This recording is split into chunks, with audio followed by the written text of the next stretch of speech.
കുറച്ച് കാര്യങ്ങൾ, അതായത് നമ്മുടെ ടിഷ്യൂ പേപ്പർ ഇഷ്യൂ, ലൈക്ക് അത് ഇന്നലെ നമ്മൾ സംസാരിച്ചാണല്ലോ. അപ്പൊ എനിക്ക് ഫീൽ ചെയ്ത കുറച്ച് കാര്യങ്ങൾ, അവിടെ നൂറ അതിൽ അങ്ങോട്ടും ഇങ്ങോട്ടും സപ്പോർട്ടിംഗ് ആണ് മെയിൻ ആയിട്ട് കണ്ടത്. അതായത് ഓപ്പോസിറ്റ് നിൽക്കുന്ന ആൾക്ക് എന്ത് സംഭവിച്ചാലും വേണ്ടില്ല, അങ്ങോട്ടും ഇങ്ങോട്ടും പ്രൊട്ടക്ട് ചെയ്യാനാണ് നോക്കിയത്. ആൻഡ് ഇത് അഭിനയം ലെവൽ എന്ന് പറഞ്ഞിട്ടുണ്ടെങ്കിൽ ഞാൻ ഇന്നലത്തെ വീഡിയോയിൽ പറഞ്ഞ മാതിരി എന്നൊന്ന് വെറുതെ വിട്, കരച്ചിൽ ബഹളം കാര്യങ്ങളൊക്കെ ആയിരുന്നു. എന്തിനാണ് ആ കുട്ടി കരഞ്ഞത്, എന്തിനാണ് ക്യാമറയുടെ മുന്നിൽ വന്ന് സംസാരിച്ചത്, എന്തിനാണ് ശൈത്യയും ശാരികയും താങ്ങി പിടിച്ച് നടന്നതെന്ന് ആലോചിച്ചിട്ട് ഒരു പിടുത്തം എനിക്ക് കിട്ടുന്നില്ല. കാരണം തെറ്റ് ചെയ്തിരിക്കുന്നത് ഇവരുമാണ്, അനുമോളുടെ ഭാഗത്ത് സത്യമുണ്ട്. അപ്പൊ ഇനി സത്യം പുറത്തേക്ക് വരുമോ, ഇത് വിഷയമാവോ എന്ന് പേടിച്ചിട്ടുള്ള കരച്ചിലും കാര്യങ്ങളാണോ എന്ന് എനിക്ക് സംശയമുണ്ട്.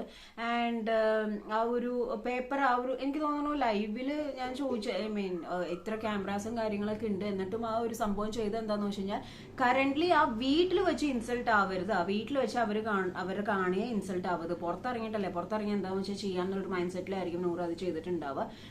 അതിനകത്ത് ശരീരം പറയുന്നുണ്ട് ലൈക്ക് ഇത് ഇങ്ങനെ ഇതിപ്പോ ആദില കാണുന്നുണ്ടാവും, അപ്പൊ എന്തായാലും ടിഷ്യൂ എടുത്തത് ആദില കാണുന്നുണ്ടാവും, അപ്പൊ അതെന്തായാലും കാണിച്ചത് ബ്ലണ്ടർ ആണ്. അപ്പോ അതൊരു എന്ന് വെച്ച് കഴിഞ്ഞാൽ കുറച്ചും കൂടി സത്യം ആരാണ് ശരി തെറ്റേതാന്നുള്ള രീതിയിൽ നല്ല രീതിയിൽ ആർക്കും ബുദ്ധിമുട്ടില്ലാത്ത രീതിയിൽ അവർ തന്നെ പുറത്തോട്ട് കാണിച്ചത്. പക്ഷെ ഇപ്പോഴും അനുമോൾക്ക് ഈ സാധനം കത്തിയിട്ടില്ല, ബിക്കോസ് അനുമോൾ അതിൻ്റെ ഉള്ളിലാണ്, പുറത്തിറങ്ങുമ്പോഴേ കത്തുള്ളൂ. ഞാൻ ചെറിയൊരു സംശയം ചോദിക്കുന്നത്, ഇന്നലെ മിറർ ടോക്ക് ഉണ്ടായിരുന്നു അനീഷിന്റെ അക്ബറിന്റെയും. അക്ബർ അതിൽ പോകുന്നതിന് മുമ്പ് ഈ കാര്യത്തെ പറ്റി അതിൽ ചെവിയിൽ സംസാരിക്കുകയും എനിക്കിപ്പോൾ വിഷയത്തെ പറ്റി സംസാരിക്കാൻ താല്പര്യമില്ല എന്ന് പറയുകയും വിട്ടുകളയൊക്കെ ചെയ്തതിന് ശേഷമാണ് അക്ബർ ഇത് ചോദിച്ചതും.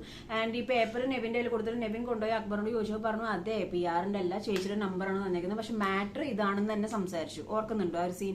ബെഡ്റൂമിൽ ആ ഒരു റൂമിൽ വെച്ചിട്ട് നെവിൻ കൊണ്ട് കൊടുത്തപ്പോൾ അതിനുശേഷമാണ് ഈ കണ്ണാടിയുടെ മുന്നിൽ വന്നിട്ട് സംസാരിക്കുന്നത്. കണ്ണാടിയുടെ മുന്നിൽ വന്നിട്ട് അക്ബർ സംസാരിച്ച എന്താണ്, അനുവിന്റെ PR-ന്റെ നമ്പർ അതിലേക്ക് കൊടുത്തു എന്നാണ് പറഞ്ഞത്. അപ്പൊ ഇവിടെ ആരാണ് സാധനങ്ങൾ ഉൾട്ടടിച്ചത്?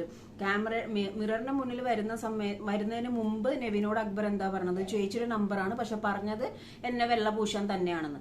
ഇപ്പുറത്ത് ക്യാമറയുടെ മുന്നിൽ വന്നിട്ട് പറയുന്നു അനു PR-ന്റെ നമ്പർ അതിലേക്ക് കൊടുത്തിട്ട് എന്നെ വെള്ളപൂശാൻ കൊടുത്തു. ഡിഫറൻസ് കണ്ടു. അപ്പൊ ഇവരുടെ എല്ലാവരുടെയും ഉദ്ദേശം എന്താണ്? രക്ഷപ്പെടണ്ട, ജയിക്കണ്ട, സംഭവങ്ങൾ ഉൾട്ടേക്ക് സംസാരിക്കുക എന്നുള്ളൊരു കാര്യമാണ് ചെയ്തത്. അത് ഞാൻ രണ്ടും നോട്ട് ചെയ്തുകൊണ്ടാണ് ഞാനിപ്പോൾ ഈ വീഡിയോയിൽ നിങ്ങളുടെ ശ്രദ്ധയിലേക്ക് ഈ ഒരു സാധനം ഇട്ട് തരുന്നത്. അപ്പോൾ ആകെ മൊത്തം ടോട്ടലി റീ എൻട്രിയിൽ കയറുകയും അത് മാത്രമല്ല ഇത്രയും ഒരു, എപ്പോഴും ഞാൻ പറയും ഗ്രഡ്ജ് പിടിച്ചൊരു സീസൺ ഞാൻ ഇതുവരെ കണ്ടിട്ടില്ല. എത്രയൊക്കെ വഴക്കം തമ്മിലുണ്ടെങ്കിലും റീ എൻട്രി സമയത്ത് അത് പാച്ചപ്പ് ആവാറുള്ളതാണ്. പക്ഷെ ഈ സീസണിൽ റീ എൻട്രി സമയത്താണ് ഏറ്റവും കൂടുതൽ വഴക്കും പ്രശ്നങ്ങളും കാര്യങ്ങളും ഉണ്ടായത്. അതും ഗസ്റ്റായിട്ട് വന്നവർ ഹൗസ് കണ്ടസ്റ്റൻസിനെ ഹൗസ് മേറ്റ്സിനെ അറ്റാക്ക് ചെയ്യുക, എസ്പെഷ്യലി അനുമോൾ എന്ന് പറയുന്ന വ്യക്തിയെ അറ്റാക്ക് ചെയ്യുക. അത് തികച്ചും ഒരു അസൂയ കുശുമ്പ് കുനിട്ടെന്നല്ലാതെ അതിന്റെ അപ്പുറത്തേക്ക് നമുക്കൊന്നും പറയാനില്ല. കാരണം എന്ന് വെച്ച് കഴിഞ്ഞാൽ ഫ്രണ്ട്സുകളാണ് കൂടുതലും അനുമോൾക്ക് പണിയെന്നല്ല. അനുമോൾ ആരോടാണോ ഏറ്റവും ഗിവറായിട്ട് ക്ലോസ് ആയിട്ട് നിന്നത് അവരുടെ ഭാഗത്തു നിന്നാണ് കിട്ടിയത്. ആൻഡ് അക്ബർ എന്ന് പറഞ്ഞു കഴിഞ്ഞാൽ അക്ബറിന് അനുമോളെ കേൾക്കാൻ പോലും താല്പര്യമില്ല, അനുമോളുടെ എന്താണ് സത്യാവസ്ഥ എന്നറിയാൻ താല്പര്യമില്ല. ആൻഡ് അത് മാത്രമല്ല ഈ താല്പര്യമില്ലായ്മയും അതേപോലെ എന്താ പറയാ ഫാമിലി എടുത്തിടുന്നു, PR ഫൈറ്റ് ജെന്യൂൻ ആയിട്ടാണ് കളിച്ചെന്ന് അക്ബർ പറയുന്നുണ്ട്. ജെന്യൂനിറ്റിയാണ് ഞാൻ ചോദിക്കുന്നത്. മിററിന്റെ മുന്നിൽ നിന്നിട്ടൊരു സംസാരം, മിറർ കഴിഞ്ഞിട്ടുള്ള സംസാരം. അപ്പൊ ഇവരെവിടെയാണ് ജെന്യൂനിറ്റി വരുന്നതെന്ന് എനിക്ക് മനസ്സിലാവുന്നില്ല. അപ്പൊ ജെന്യൂവിനായി നിന്ന് ഫേക്ക് ഗെയിം കളിച്ചു എന്ന് പറഞ്ഞിട്ടുണ്ടെങ്കിൽ ഞാൻ കുറച്ചും കൂടി അക്സെപ്റ്റ് ചെയ്തേനെ. It's all about part of the game. പക്ഷെ പാർട്ട് ഓഫ് ഗെയിമിലൂടെ ക്യാരക്ടറും കുറെ കാര്യങ്ങളും പുറത്തോട്ട് അഴിഞ്ഞു വീഴും എന്നുള്ള കാര്യത്തിൽ ഒരു ഡൗട്ടും ഇല്ല. അപ്പോൾ ഇന്നലത്തെ ഈ ഒരു സിറ്റുവേഷൻ, അതായത് ലൈവ് കണ്ടിട്ട് പലർക്കും പറ്റിയില്ല എന്നുള്ള കമന്റ്സും കാര്യങ്ങളൊക്കെ ഒരുപാട് ഉണ്ടായിരുന്നു.